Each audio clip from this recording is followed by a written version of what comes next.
আসসালামু আলাইকুম। আমন্ত্রণ সবাইকে সিলেট স্টুডিও থেকে চ্যানেল এস সিলেট নিউজে। সঙ্গে আছি আমি রোহেনা সুলতানা। শুরুতেই জানিয়ে দিচ্ছি শিরোনাম। সিলেট জেলার 4টি উপজেলা পরিষদ নির্বাচন সম্পন্ন, আওয়ামী লীগ নেতাদের জয় জয়কার। অযৌক্তিক হোল্ডিং ট্যাক্স আরোপের সিদ্ধান্তে সিলেটের সর্বস্তরের নাগরিকদের ক্ষোভ প্রকাশ। নগরবাসীদের উপর চাপানো বর্ধিত হোল্ডিং ট্যাক্স স্থগিত রাখা উচিত, সংবাদ সম্মেলনে বললেন সাবেক মেয়র আরিফুল হক চৌধুরী। নানা নাটকীয়তার পর বিশ্বনাথ উপজেলায় চেয়ারম্যান পদে সোহেল চৌধুরীকে বিজয়ী ঘোষণা। এবং এবার সিলেট সিটি কর্পোরেশনের উদ্যোগে পরিচ্ছন্নতা অভিযানে যোগ দিয়েছেন সাবেক টাইগার অধিনায়ক তামিম ইকবাল।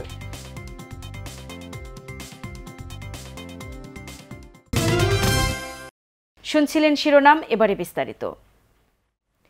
ষষ্ঠ উপজেলা পরিষদ নির্বাচনের প্রথম ধাপে সিলেট জেলার 4টি উপজেলায় ভোট গ্রহণ শেষে সিলেট সদর, দক্ষিণ সুরমা, গোলাপগঞ্জ ও বিশ্বনাথ উপজেলার ফলাফল ঘোষণা করা হয়েছে। বেসরকারিভাবে প্রাপ্ত ফলাফল অনুযায়ী সিলেট সদর উপজেলায় চেয়ারম্যান পদে সিলেট জেলা আওয়ামী লীগের সহসভাপতি অধ্যক্ষ সুজাত আলী রফিক কাপ পিরিচ প্রতীক নিয়ে বিজয়ী হয়েছেন। দক্ষিণ সুরমা উপজেলা পরিষদ নির্বাচনে টেলিফোন প্রতীক নিয়ে চেয়ারম্যান পদে বেসরকারিভাবে বিজয়ী হয়েছেন আওয়ামী লীগের যুগ্ম সাধারণ সম্পাদক মোহাম্মদ বদরুল ইসলাম। এদিকে গোলাপগঞ্জ উপজেলা পরিষদ নির্বাচনে আবারও বাজিমাত করেছেন বর্তমান চেয়ারম্যান ও সিলেট জেলা আওয়ামী লীগের সদস্য মঞ্জুর কাদির শাফি চৌধুরী এলিম। এদিকে নানা নাটকীয়তার পর বিএনপির বহিষ্কৃত নেতা সোহেল চৌধুরীকে চেয়ারম্যান পদে বিজয়ী ঘোষণা করা হয়। ভোটারদের সাথে কথা বলে জানা যায়, বিশ্বনাথের চরম প্রতিদ্বন্দ্বিতাপূর্ণ নির্বাচনে উপজেলা আওয়ামী লীগের আইন বিষয়ক সম্পাদক অ্যাডভোকেট গিয়াস উদ্দিন আহমেদ ও বহিষ্কৃত বিএনপির নেতা সোহেল আহমদ চৌধুরীর মধ্যে হাড্ডাহাড্ডির লড়াইয়ের মাধ্যমে উপজেলা নির্বাচন সম্পন্ন হয়েছে। এদিকে ভোট গণনার আগে কয়েকটি বিচ্ছিন্ন ঘটনা ছাড়া বেশ সুষ্ঠু ও শান্তিপূর্ণভাবেই সিলেটের 4টি উপজেলায় নির্বাচন সম্পন্ন হয়েছে। বিএনপি নির্বাচনে অংশ না করায় সকাল থেকে ভোটের পরিবেশ অনেকটা নিরুত্তাপ থাকলেও বিভিন্ন ভোট কেন্দ্রে আধিপত্য বিস্তারকে কেন্দ্র করে পরিবেশ কিছুটা উত্তপ্ত হতে দেখা যায়। তবে উপজেলা পরিষদ নির্বাচনে কোনো প্রকার বড় ধরনের সহিংসতার খবর পাওয়া যায়নি। উল্লেখ্য, সিলেট জেলার 4টি সহ মৌলভীবাজার, হবিগঞ্জ এবং সুনামগঞ্জের মোট 11টি উপজেলায় নির্বাচন অনুষ্ঠিত হয়েছে। বর্ধিত নতুন হোল্ডিং ট্যাক্সকে কেন্দ্র করে ক্ষোভে ফুঁসে উঠেছে সিলেটবাসী। দলমত নির্বিশেষে সিলেট নগরের সর্বস্তরের লোকজন নতুন হোল্ডিং ট্যাক্স বাতিল চান, এমনটি দাবি করেছেন সিলেটের প্রগতিশীল রাজনৈতিক দল ও সুশীল সমাজের প্রতিনিধিরা। নগরের চৌহাট্টা এলাকায় কয়েকশো মানুষের উপস্থিতিতে মানববন্ধন কর্মসূচি করে তারা এমন দাবি জানান। এর আগে পঞ্চবার্ষিক কর পুনর্মূল্যায়নের পর গত 30 এপ্রিল থেকে সিটি কর্পোরেশনের নতুন নির্ধারিত বার্ষিক গৃহকর অনুযায়ী ভবন মালিকদের গৃহকর পরিশোধের নোটিশ দেওয়া শুরু করে। এরপর নগরের প্রায় 1.25 লাখ ভবন মালিকের গৃহকর 5 থেকে 500 গুণ পর্যন্ত বাড়ানো হয়েছে বলে অভিযোগ করেন ভুক্তভোগীরা। এ নিয়ে নগর জুড়ে ক্ষোভ ও অসন্তোষ দেখা দিয়েছে। এরপর থেকে প্রতিদিন নগরের বিভিন্ন সংগঠন গৃহকর বাতিলের দাবিতে নিয়মিত আন্দোলন ও প্রতিবাদ কর্মসূচি পালন শুরু করে। নগরের চৌহাট্টা এলাকায় সিলেট কেন্দ্রীয় শহীদ মিনারের সামনে সিলেটের নাগরিকবৃন্দ ব্যানারে মানববন্ধন ও প্রতিবাদ সমাবেশ শুরু হয়। এতে সিলেটের প্রগতিশীল রাজনৈতিক দলের প্রতিনিধি, সুশীল সমাজ, বিভিন্ন শ্রেণী পেশার মানুষ থেকে শুরু করে ভুক্তভোগী কয়েকশো ভবন মালিকও উপস্থিত ছিলেন। এ সময় বক্তারা সিটি কর্পোরেশনের আরোপিত লাগামহীন, অযৌক্তিক, অন্যায্য গৃহকর বাতিলের দাবি জানান। মানববন্ধন চলাকালে প্রতিবাদী সমাবেশে সভাপতিত্ব করেন আয়োজক সংগঠনের আহ্বায়ক ও সিলেট জেলা আইনজীবী সমিতির সাবেক সভাপতি এমাদ উল্লাহ শহীদুল ইসলাম। সভা সঞ্চালনা করেন বাসদ সিলেটের সদস্য সচিব প্রণব জ্যোতি পাল। প্রতিবাদ সমাবেশে বক্তব্য দেন সিপিবি সিলেটের সাবেক সভাপতি বেদানন্দ ভট্টাচার্য, জাসদ সিলেটের সভাপতি লোকমান আহমদ, গণতন্ত্রী পার্টি সিলেটের সভাপতি মোহাম্মদ আরিফ মিয়া, বাসদ সিলেটের আহ্বায়ক আবু জাফর, ওয়ার্কার্স পার্টি সিলেটের সাধারণ সম্পাদক সিকান্দর আলী। এদিকে সিলেট সিটি কর্পোরেশনের সাবেক মেয়র আরিফুল হক চৌধুরী বলেছেন, নগরবাসীদের উপরে চাপানো বর্ধিত হোল্ডিং ট্যাক্স স্থগিত রাখা উচিত। নিজ বাসভবনে আয়োজিত এক সংবাদ সম্মেলনে এই কথা বলেন তিনি।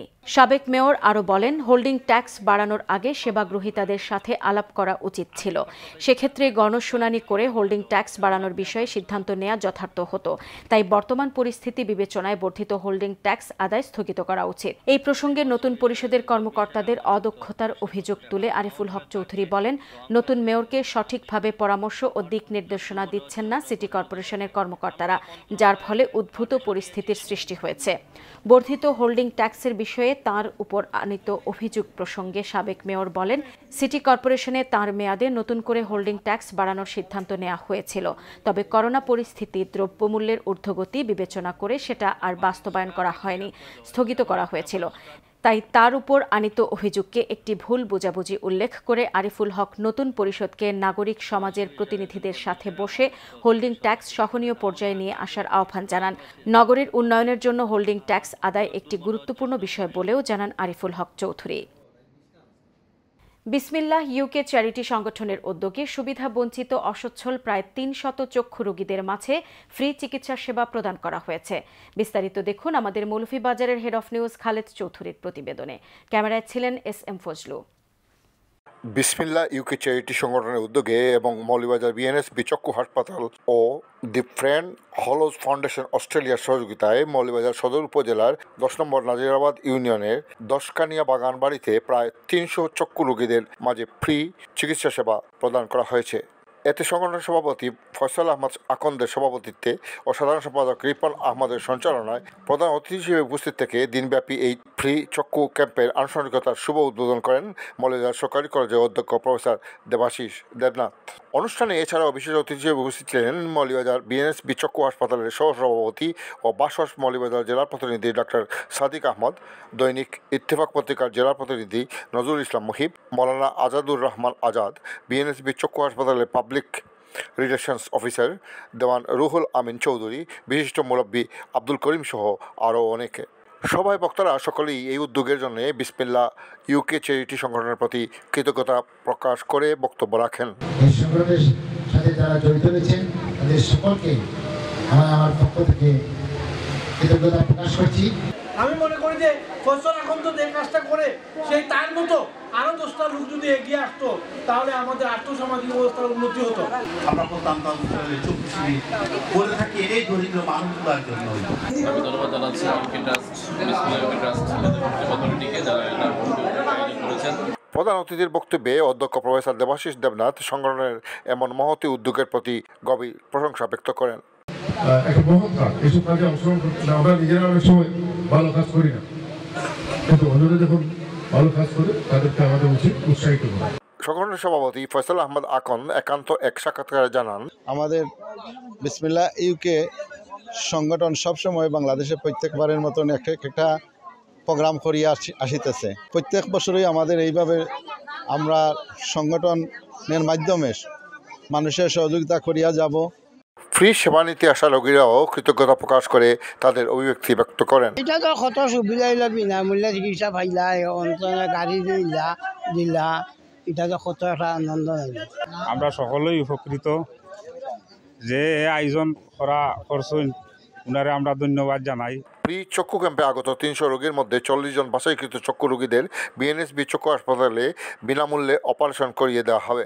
বাকিদের প্রাথমিক চিকিৎসা সেবা সহ বিনামূল্যে ঔষধ ও চশমা প্রদান করা হয়েছে। Khaled Chowdhury, channels news, Moulvibazar. সুনামগঞ্জে সরকারিভাবে কৃষকের কাছ থেকে বোরো ধান কেনা শুরু হয়েছে। ভার্চুয়ালি যুক্ত হয়ে এই ক্রয় কার্যক্রমের উদ্বোধন করেন খাদ্যমন্ত্রী সাধন চন্দ্র মজুমদার। এ সময় সুনামগঞ্জ জেলা প্রশাসকের কার্যালয়ের সম্মেলন কক্ষে অনুষ্ঠানে প্রশাসনের কর্মকর্তা, কৃষক সহ বিভিন্ন শ্রেণী ও পেশার লোকজন উপস্থিত ছিলেন। অনুষ্ঠানে সভাপতিত্ব করেন জেলা প্রশাসক মোহাম্মদ রাশিদ ইকবাল চৌধুরী। শুভেচ্ছা বক্তব্য দেন অতিরিক্ত পুলিশ সুপার আবু সাইদ, জেলা খাদ্য নিয়ন্ত্রক মইনুদ্দিন আহমদ। অনুষ্ঠানে জানানো হয়, জেলায় এবার ধান কেনা হবে 29,811 টন, চাল কেনা হবে 19,638 মেট্রিক টন। জেলায় এবার 14,70,200 মেট্রিক টন ধান উৎপাদন হওয়ার কথা। হাওরের ধান কাটা প্রায় শেষ। জেলা খাদ্য নিয়ন্ত্রকের কার্যালয় সূত্রে জানা গেছে, অফিসের দায়িত্বশীলরা জানিয়েছেন, জেলার 12টি উপজেলা কেন্দ্রে সরাসরি কৃষকের কাছ থেকে 32 টাকা কেজি দরে এই ধান কেনা হবে। একজন কৃষক গুদামে সর্বোচ্চ 3 মেট্রিক টন ধান দিতে পারবেন। চাল কেনা হবে মিলারদের কাছ থেকে। ধর্মপাশা, শাল্লা, বিশ্বম্ভরপুর ও জগন্নাথপুর উপজেলা ছাড়া অন্য উপজেলাগুলোতে কৃষকরা ধান বিক্রির জন্য অনলাইনে আবেদন করবেন। পরে অনলাইনেই লটারি শেষে বিজয়ী কৃষকদের কাছ থেকে ধান ক্রয় করবে খাদ্য বিভাগ। সিলেট নিউজে নিয়ে নিচ্ছি ছোট্ট একটা বিরতি। আমাদের সঙ্গেই থাকুন, ফিরে এসে অন্যান্য খবরের সাথে আরও যা থাকছে। নানা নাটকীয়তার পর বিশ্বনাথ উপজেলায় চেয়ারম্যান পদে সুহেল চৌধুরীকে বিজয়ী ঘোষণা। এবং এবার সিলেট সিটি কর্পোরেশনের উদ্যোগে পরিচ্ছন্নতা অভিযানে যোগ দিয়েছেন সাবেক টাইগার অধিনায়ক তামিম ইকবাল।